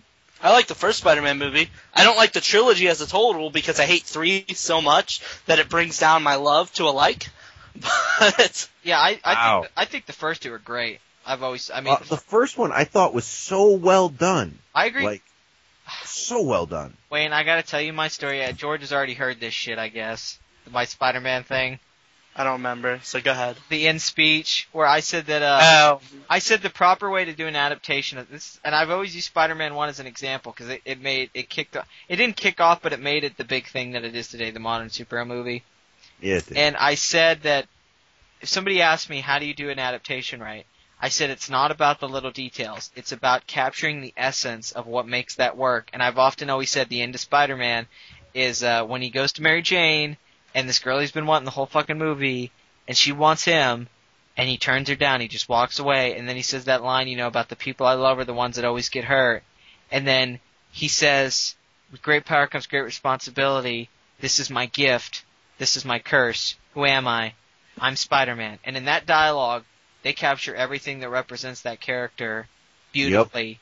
Yep. And and that's what makes that movie fucking kill. That movie, walking out of the theater, you were like, that movie got Spider-Man, that guy what it meant to be was a hero. And then we got stuff like The Dark Knight where Gordon's giving his speech about why Batman is who he is, and that all came from what Sam Raimi did with Spider-Man. He nailed the fucking spider sense and doing the slow-mo. He nailed doing CGI. He got all those little details right that we didn't see in a superhero movie before to really mix CGI into it. And dude, Sam Raimi is such a pioneer. It's ridiculous. I agree. That film is always to me like, I mean, I know that has nothing to do with, it's not an anime thing, but that film to me, I could see talking shit about it now because it came out 10 years ago, but if you saw that at the time, that was a big fucking deal when that movie came out. I mean, that movie made me cry. I was so happy when it came out because it was so satisfying. I was like, that was everything I wanted it to be. Yeah, dude, that movie was like an orgasm. It really was. I know. I mean, when he had that speech at the end, and then he's Spider-Man, and he even lands on the American flag, I came out like, I was like, fuck yeah. You know, because 9/11 had just happened a few months before. Right. So it was kind of important to us to like have the idea of a hero. It made sense at the time. America really needed to believe in heroes, and then we got Spider-Man. I don't know if post 9/11 America is why we love superhero movies so much now because we love the idea of it. Hitler. 9/11. Sieg Heil!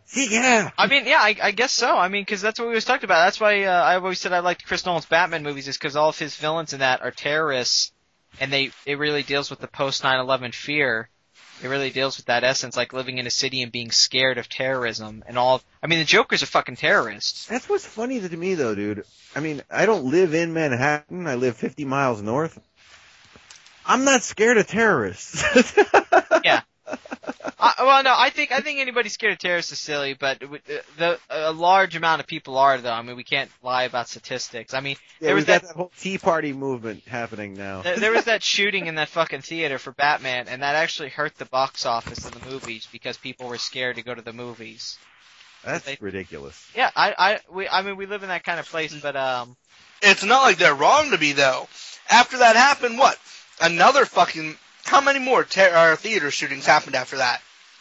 I think one happened, but I don't think anybody got killed. They recently just arrested another guy trying to go into the Batman, showing of Batman fully armed. I mean, there's always going to be copycats. There's just nothing you can do about that. But people, I don't know. All right, I'm gonna go pee, my friends. I'll be right back. All right, George. Why don't you say something about anime? Because I know me and Wayne have just been going on. I was just letting you guys go. No, Wayne's really fun to talk to. Is there something in particular that not a show, but is there something you like about anime that you notice in it that gets you? Something about the style or how it's done? You know, I gotta say that when you watch anime, and this is a big problem with most American shows in general, not just cartoons or anything. Okay. Is you get a lot more character development, I feel like. You get character-oriented shows. It's what Lost did. You know, I agree. Granted, anime obviously did it first, but you get episodes that are fully based on a specific character, so you can understand him more. And one of the best examples of that is Cowboy Bebop, because when you get your Spike and Julia episodes, you're getting the past. You're getting how we ended up here. Yeah. Like, who is Spike? Because you don't know. Other than when you meet Julia in episodes, you don't know who the fuck Spike is. It's true. He's just him. There's something they do in anime is when they take character very seriously. They have a lot. I mean, sometimes they overdo it. I've seen plenty of animes with too much narration and too much characters explaining their motivations, but it's still like we often talk about how much we love Gundam Wing. And Gundam Wing has 5 lead characters that all get fully developed over the course of that show. Hiro, Yui, Wu Fei, Tro, they all have storylines that get revealed over 49 episodes, and each one of them has a character arc that's really fascinating that ties into the main story. I think always the most boring character arc, though, when you talk about Gundam Wing is Catra. I agree, but he still had one. Yeah, you're right. I'm not saying I'm not saying it didn't exist. I'm just saying and you're so right. Boring. You're right to say that a lot of American animated shows, they didn't have character development. They were just like standalone episodes. I mean, I love Batman the animated series, but it didn't even have. It had a lot of character development, but in single episodes. It didn't. You got little to no character development for Bruce Wayne. Yeah, it would in single episodes. No, you you would. did. You did. They actually went into his history a bit in that one. No, I agree. They just didn't. They did that a lot in single episodes. They didn't ever have long story arcs that much in the animated series. Yeah. And they Like, they do that in anime. This is true. But I remember in Batman the Animated Series, they went back to like his kung fu training, and like that other student that was like passed up as like the chosen one. Yeah. And he came after Batman. Or like Mask of the Phantasm, the movie, they show you how he became Batman and the romance he had. And it's a anime will have a long story arc. Like anime will set up a plot line, and they'll carry that plot line through for the entire series, which they were not doing in a lot of American shows back when anime really took off. No, I think when I talk about the character development thing, though, it's not that a lot of animes do this, but you have those miniseries that sadly means you can't get any character development, like Karas, or however you want to say it, Karas. Yeah, it doesn't matter. Just say it as you want. Yeah. I love that. I own both discs or both DVDs that came out. Yeah. I think it's a great fucking show. You get no character development though. You're honestly left at the end of it. You're like a little confused still. This was awesome, but I got some questions. It's like watching the last 2-3 episodes of Evangelion. Yes. And we all know that those fucking writers got death threats out the ass to the point that they had to make the Evangelion movie because, oh, hey, bro, we fucked up. These people are really pissed. Yeah, I'm never a supporter of death threats, but the people who finished Evangelion, yeah, fuck you in that. I'm sorry, but horrible.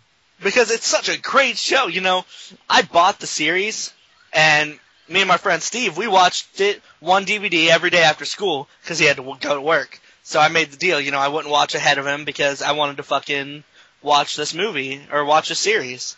Yeah. We were huge anime freaks back then. Evangelion suffers from something that a lot of anime suffers from, is that it gets too ambitious for its own good. But I loved it still because you get very invested in it while you're watching it. Well, it's like something you've never seen before. It is art. I think one of my favorite things, back to, still on the character development thing, is what Gungrave did. You got a completely split storyline. The first 4 discs worth of episodes, I can't remember exact numbers here, are all early setting, character development to the maximum. You couldn't know these characters anymore except what trajectory they pee at. That's wonderful. And at that's when you're done with that first half of the series, you're like, I am in this. I am invested. You get the very first episode that is set in the current time of the series, and then episodes like 2 to 15 or 16 are in your fucking face, crazy bullshit. All backstory. All backstory. Well, it's the same people who worked on Trigun, and Trigun has a lot of that, too. Trigun, there's one we didn't talk about yet. Yeah, Trigun's got a lot of character stuff that doesn't get revealed until well into the show. Oh, yeah, exactly. And that's what I love so much about Gungrave. Trigun is exactly what you were talking about, a show that goes overly ambitious. Because it had a very simple storyline, but then it introduced, like, this backstory of Vash and Knives, where they're like some weird aliens, and like, tried to create some, I don't know what they were trying to say about. I love Akira, but I'll even accuse Akira of that, where at the end of the movie, not the manga because he had to shorten it, at the end of that movie, it gets a little bit too, I love Akira, but I don't want to spoil it for you, George, but there's a whole sequence at the end in like the stadium. George has seen Akira? It weirds me out too. I thought I've always wanted to, but I've just never done it.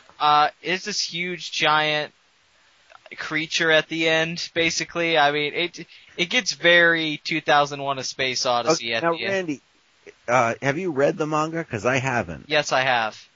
Now, as I understood it, the concept behind Akira was that an amoeba, has so much energy for its size, right? Yeah. And what they were trying to do was give humans that same type of energy.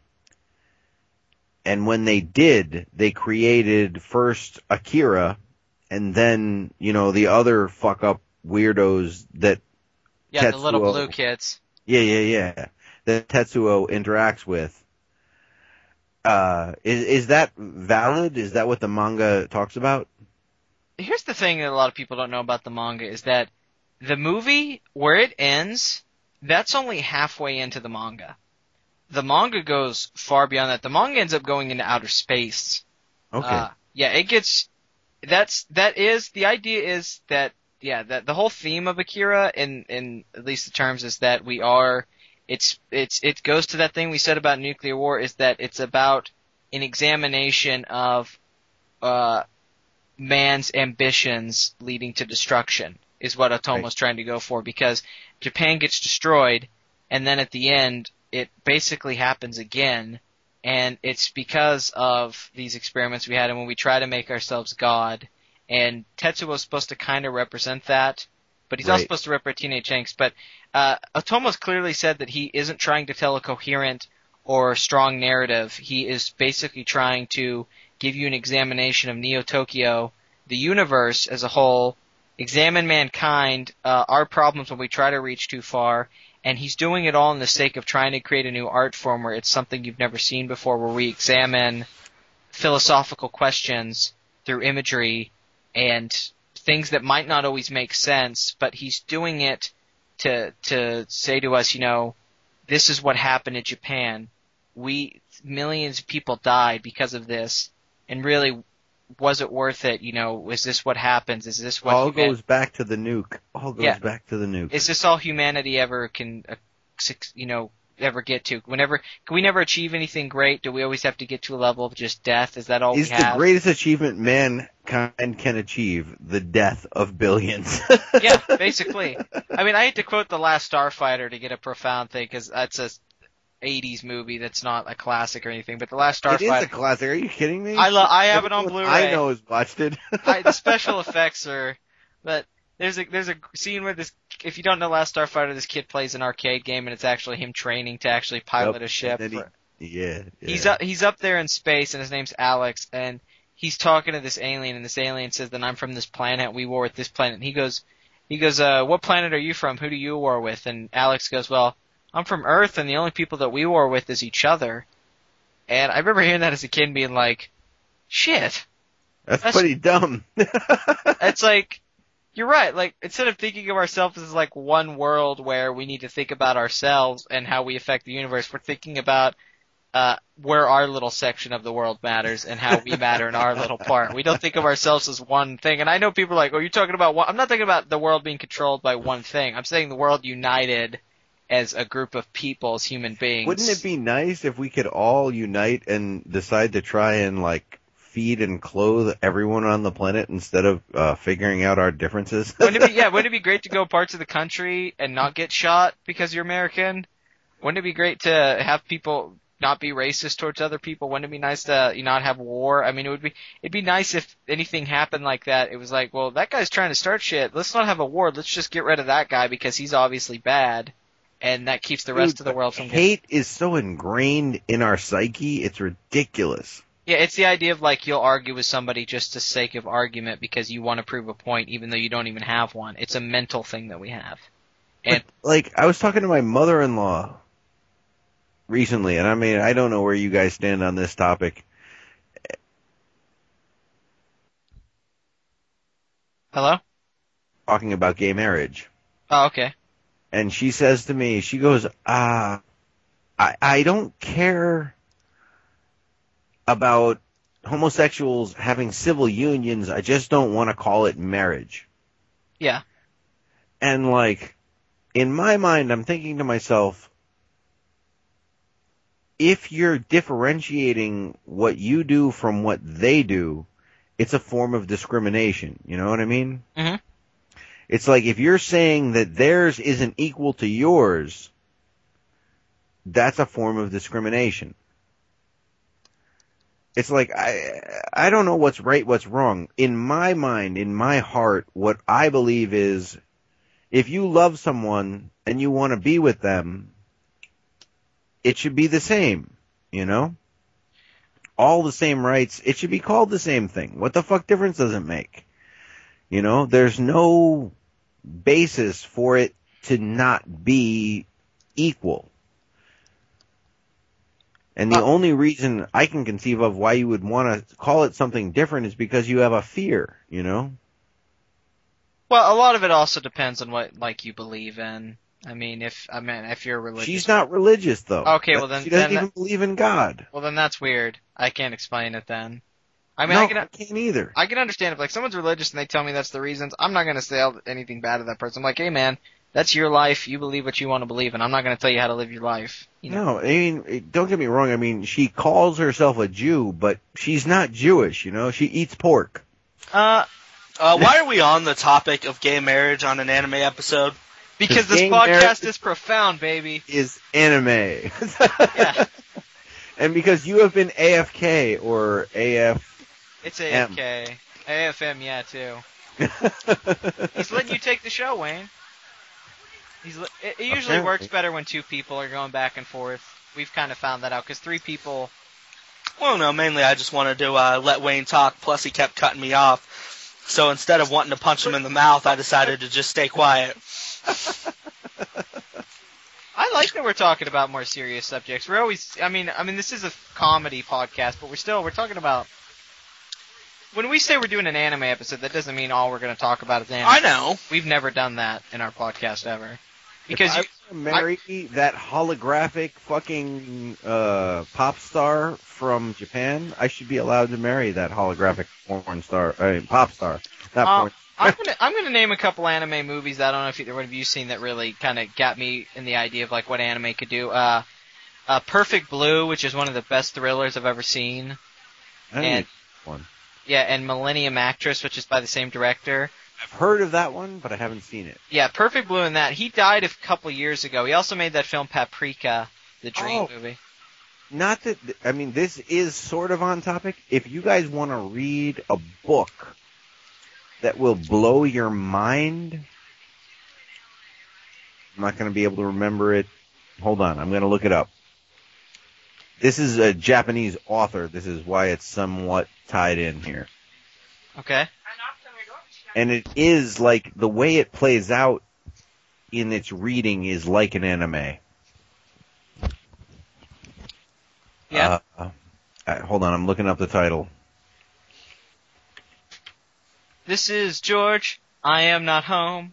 Where could I be? Okay, if you're going to sing it, you sing it right.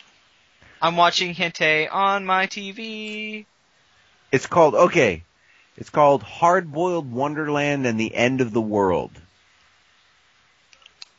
This book kicks so much ass, it's ridiculous. I will look it up because I like the title. It was written in 1985 by Haruki Murakami. Okay. It is awesome. Completely awesome. And a lot of like the themes in anime are brought into that. You know, like questions about what reality is, what consciousness is. Can I name a couple? William Gibson's Neuromancer and God, I can't think of his name. He did Snow Crash. That's the book. Neil Stephenson, Snow Crash. I'd also always said those two, especially Snow Crash, and Orson Scott Card's Ender's Game. I'd also say is when I read them, I picture them as anime sometimes. I don't know why, especially Snow Crash. Right. I picture them as animes more than I do as like real people. Maybe that's because the only way I can picture that kind of stuff happening is in anime. Yeah, the Hard Boiled Wonderland books, man, they're like stream of consciousness writing. They're very cool. I like it. I don't know if he's written anything else. I haven't read anything else, but I read that book and I loved it. It actually took me a lot longer to read than it should have. Like, I started it.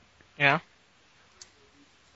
Probably, when I was like 22, 23, and I didn't finish it till I was like 30. Alright, there's only a couple more things I want to talk about, and we'll be done with anime. I want to talk about manga, and I want to talk about hentai, because I'm not doing an anime episode, and I'm not, without talking about hentai. I'm sorry. Now, is hentai just pornographic anime?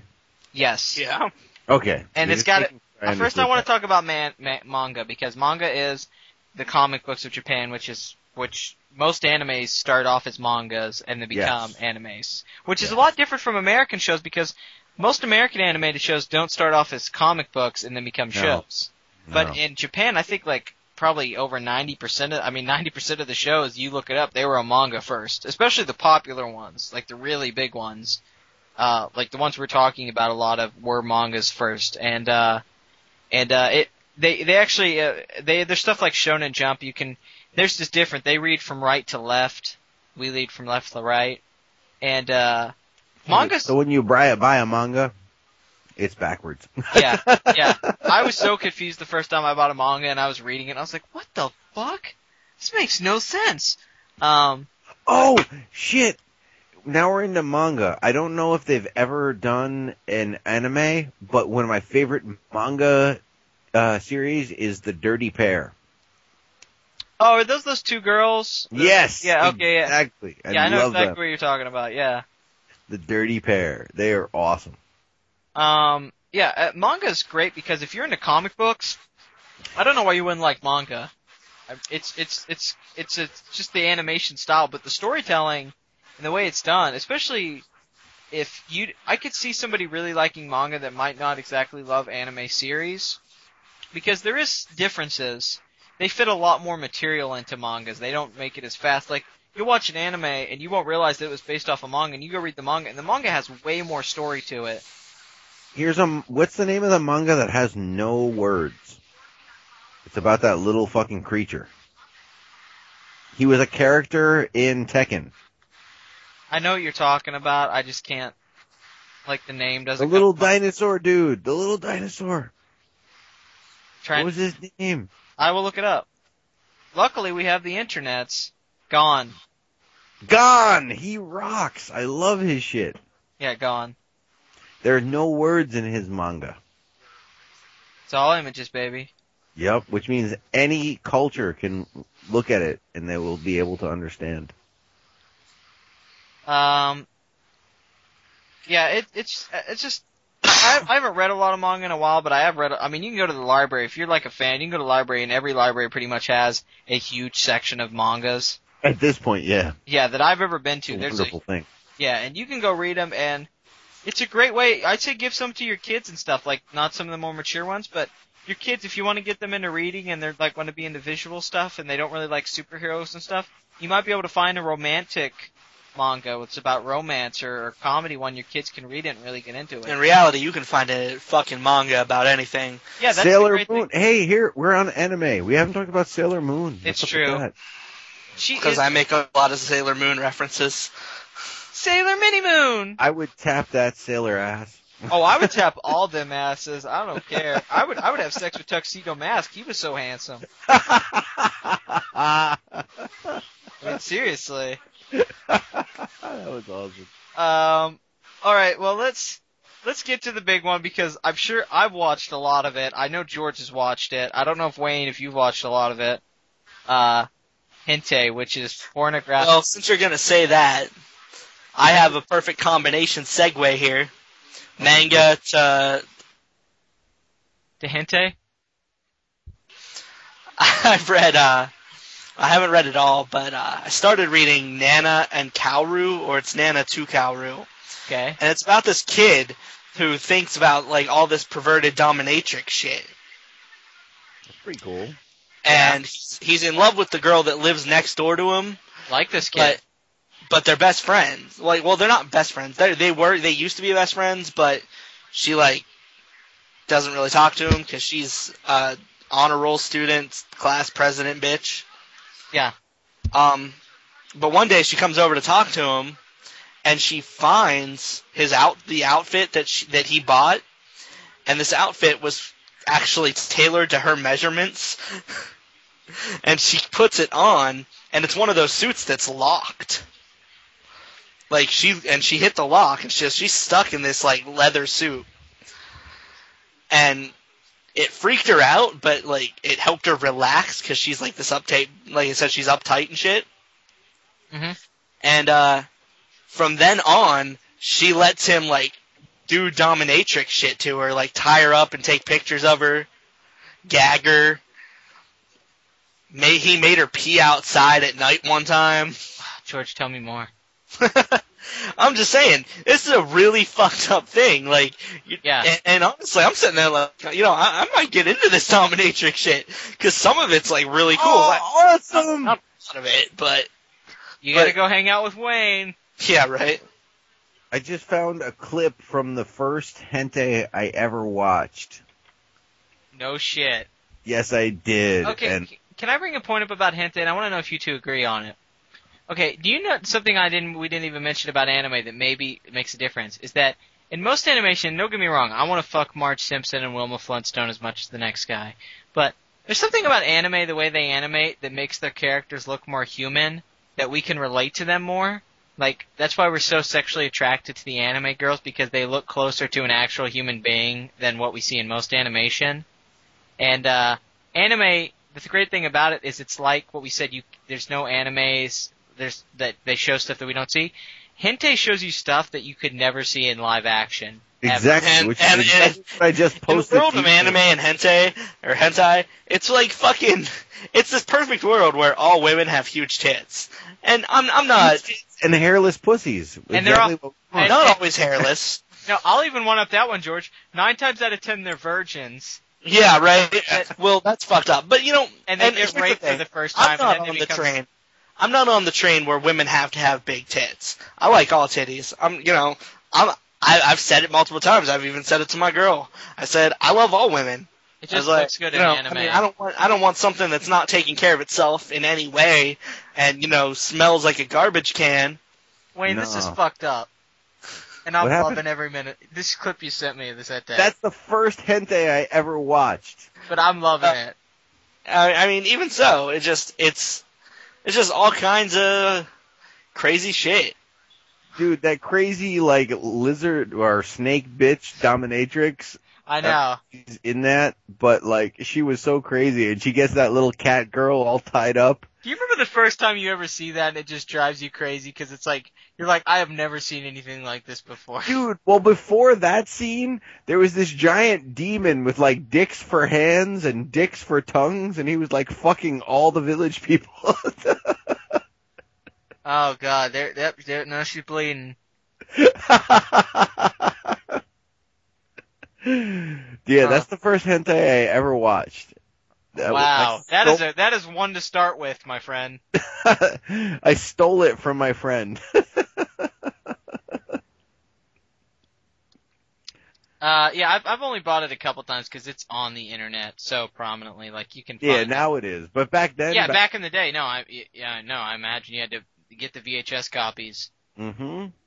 But I don't know what it is. Like I would like to watch some animation porn, but nothing really works as well as anime. Like you can watch an anime girl. We watch those animes and we all think they're hot. I mean, I used to watch Inuyasha and want to have sex with Kagome. I'm not gonna lie. Are all the Sailor Moon? Why not? Yeah. You just have this fantasy, and then you were young, and then you found out. You go, wait, they actually have that? Yeah, you can go get that. You don't realize the Japanese thought of that too, and that also makes anime in general different. Is because when I say they're going adult, they go so adult that they make. We do not have mainstream American animation porno. We just don't. It's not main in Japan. It's mainstream. Not at all. In Japan, it is mainstream. They have it all over the place. And you can watch just a hot chick have sex with monsters or just these fantasies that you'd never see. And they have plot lines and stuff. You can get invested in the storylines in a hentai and then see some crazy shit that you will never see in a live-action porno. And if you watch a lot of porn, you'll get to that point. I'm not trying to sound perverted, but you'll get to a point where you get really bored because you feel like you've seen it all. You're like... Let's see, I watched Gangbangs the other day. Yeah, when the internet, especially when it became was so Monster free. Anal. The day before that was Asians. But you know what I mean, when you get kind of sick of it, like you've seen it all, and you're like, man, I wish I could see something that I haven't seen before that could turn me on. Like, you become a freak. You want to be turned on by something crazy, and you're like, well, here's hentai. Although I do have to say, the one thing that I did not really care to see that was like the weirdest shit I ever saw was the blowjob with the leg behind the head and the nose being held closed. That was the random porn that was like, what is going on here? That is strange. Did you I mean, we were in the store, my store, and we had like that hour-long Kente conversation. Yeah. God, Stephanie gets so. We were talking about all the ones we saw, and I broke down how 90% of them, the girl's a virgin, who's actually just a total whore. She just hasn't realized it yet because she's never had sex.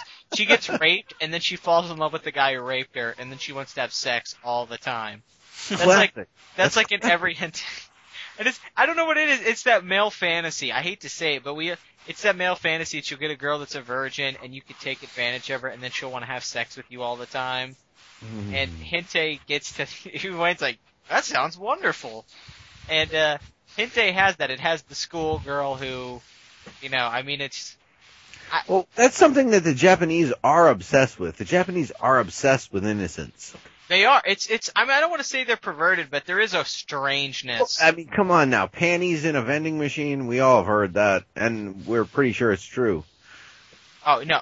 I guess it's, it's just a culture difference. If you don't understand the culture, in America, we don't have stuff like that. So we're like, really? Tell me, if you could go buy a girl's panties in a vending machine, you wouldn't? I would.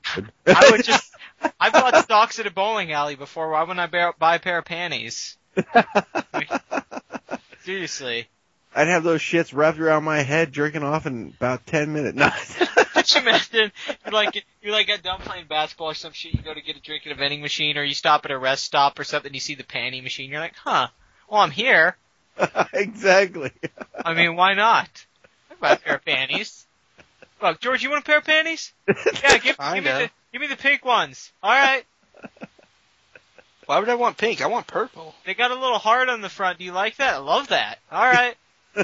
Mine's got a Hello Kitty. Yeah. Oh, this one's got holes in it. Better yet. Get it. Better yet. This one's dripping. Oh yeah. Dripping. Yeah, I don't know. I guess it's, or you go to like a fucking a flea market or to a pawn shop and they got the used ones. Mm-hmm. They're like, you want the used one? Well, all right. Wait, give me a used dildo while you're at it. I need one of those too. I would say 50% of the chicks that are successful on the MyFreeCam site sell their worn panties. What a way to make a living. I'm not lying. Wayne, if you were a woman, wouldn't you sell your worn panties?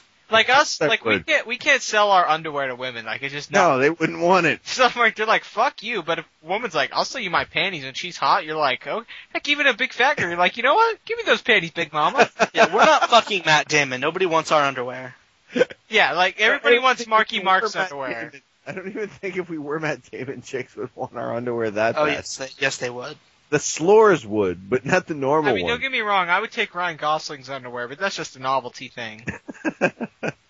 Yo, did you guys ever watch, what you call it? What the fuck was the name of the show? I'm fucking Matt Damon.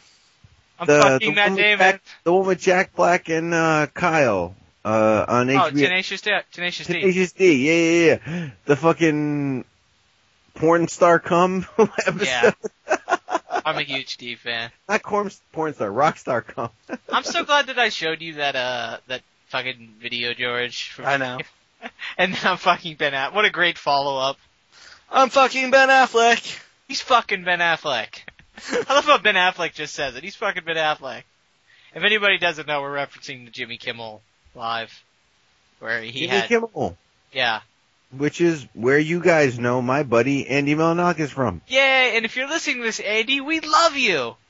I doubt he's listening, but I doubt he is too. I will bring. But if you want to, I will bring the podcast to his attention.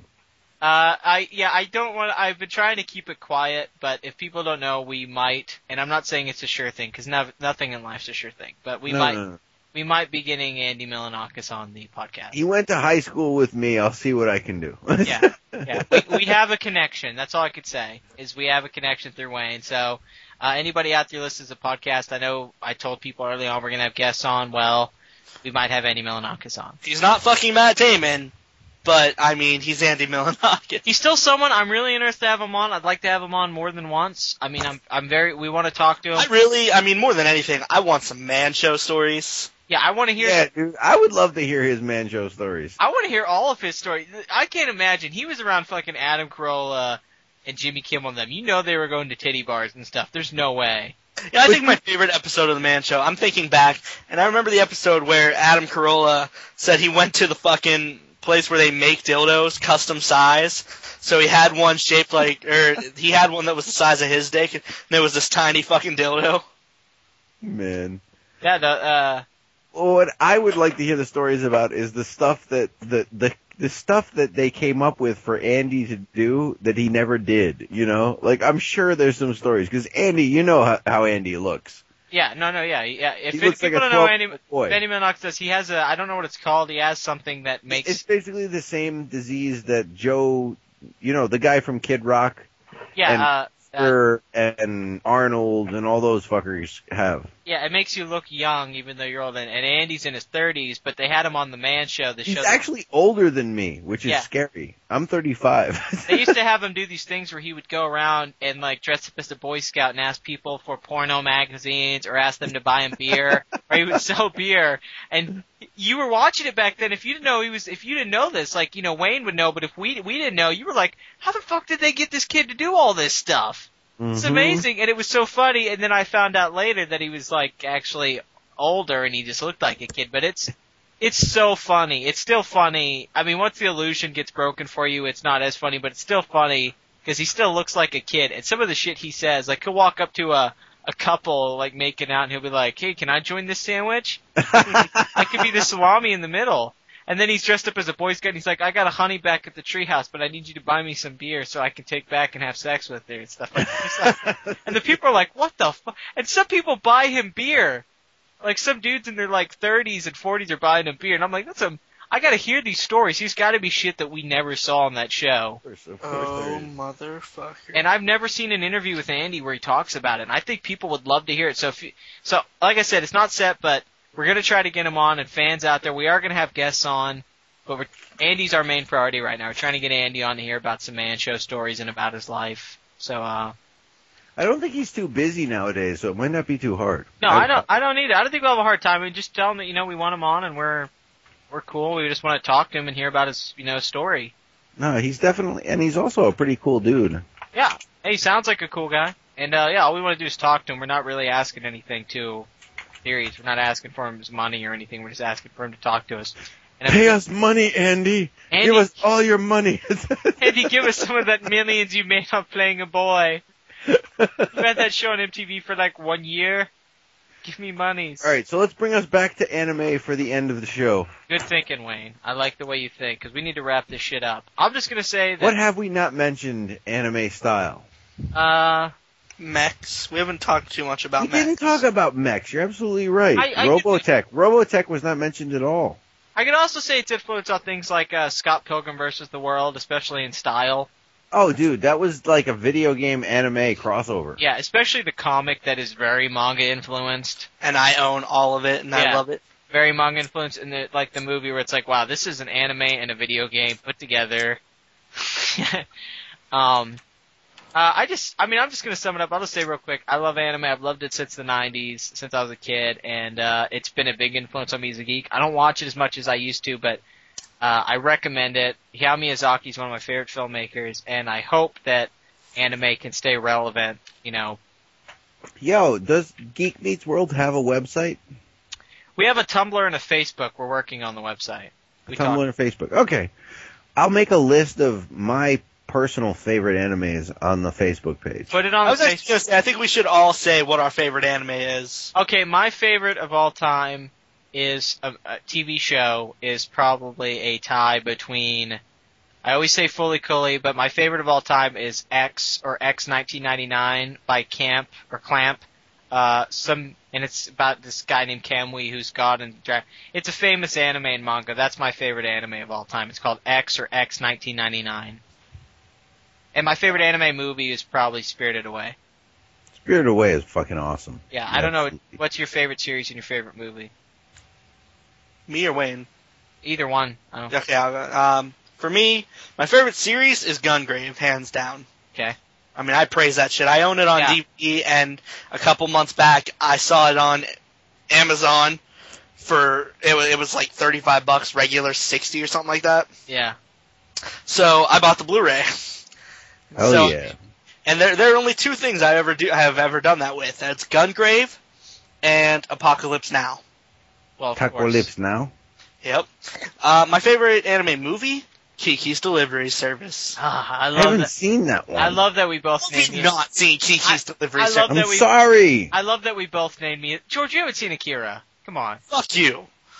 I've All always right. wanted to. All right. Well, next time you come over to the house, if you come visit me, we'll watch Akira. I got it in Blu-ray, so I showed it to Russell. Actually, Wayne, I showed my friend Russell. He would come over to my house, and I had a 9-foot projection screen.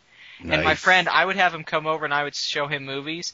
And the first night we did it, we showed the Sleepaway Camp movies, and then one night we watched horror movies. But the first time he ever came over, we watched Akira and then Old Boy double feature. Nice. And Akira ended, and he goes, "Man, that was fucked up." And I was like, "Oh, was it?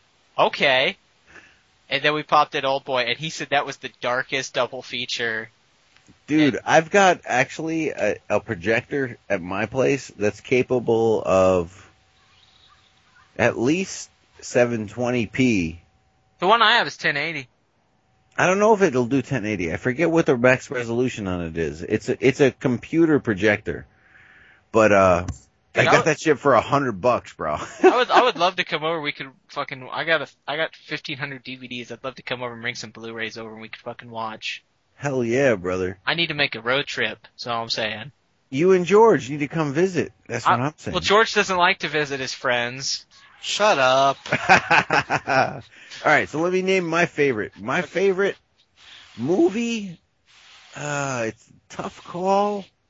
It's a really tough call. But I mean, my go-to movie, like if I want to watch a fucking anime, Yeah. I want to watch the Ninja Scroll. Like that's what I want to watch. Great one, man. Great fucking movie. Like, is that just action-packed? I mean, the story isn't that great. It's not that great a story. But it is one of the action. best action movies ever. The action is phenomenal. Yeah. What's your favorite series? For series, I mean, I love Bleach. Bleach is fucking cool. Yeah. But I mean, like, the one that, the go-to series, it's like if I was trapped on a fucking desert island and I only had one series to watch, it'd be Fooly Cooly. Hands down. Because I could watch. I see. Because you can watch it over and Exactly. over and over. Exactly. My thing is that I talked about X. I also got to say X. They did make a movie version out of it in the 90s. Some people might have seen. So there is a movie of X, a manga, and a series. But that does it for the anime episode of Geek Meets World podcast. And it was wonderful to have Wayne on. I think we had a good show. Dude, I think this was one of the better ones. We had some really good conversations.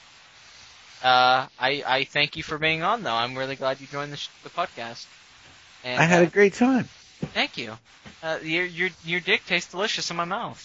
Why, thank you, Randy. Start carrying your phone with you in case the episode's supposed to start a little sooner, and you just happen to get back to your computer a half hour late. Who, me? Yeah, you. Who, me? I'm sorry. I was bathing children. I know. You know, that's a good excuse. Yeah. I mean, that's as good as it could be. But yeah, we'll end this episode. I'll stop the recording. But thank you for listening, and I hope we talked. I'm sorry if we couldn't talk enough about every anime, but there's too much. I mean, it's just too much. If there's an anime you want us to talk about that we didn't, send it our way. We'll talk about it. And Wayne's gonna, Wayne's right on. Wayne's gonna post this on our Facebook, so. And if he does, put your favorite anime on there too. And if you see this on our YouTube, post it on there too, and share with us, your feelings on anime, and send us questions. If you have any questions. animes we might not have seen that are awesome, tell us about them because we'd love to hear it. And ask us questions. If you want us to answer a question for you about anime, like our feelings about something, send us a question. Our email's geekmeetsworld@hotmail.com. We're on Facebook, Geek Meets World Podcast. We're on YouTube, Geek Meets World. We're on Tumblr, Geek Meets World. And soon to be on iTunes, so Hell yeah. keep checking us out. All right. First on this episode of Geek Meets World, viewer mail. Yeah, I want some viewer mail. Send us the viewer mail, motherfuckers. Ask us the questions. Randy, why are you such a prick sometimes? Because you touch yourself before you go to sleep. I can't help it. Oh, I don't think any guys can help that. it's true. I can't sleep unless I do.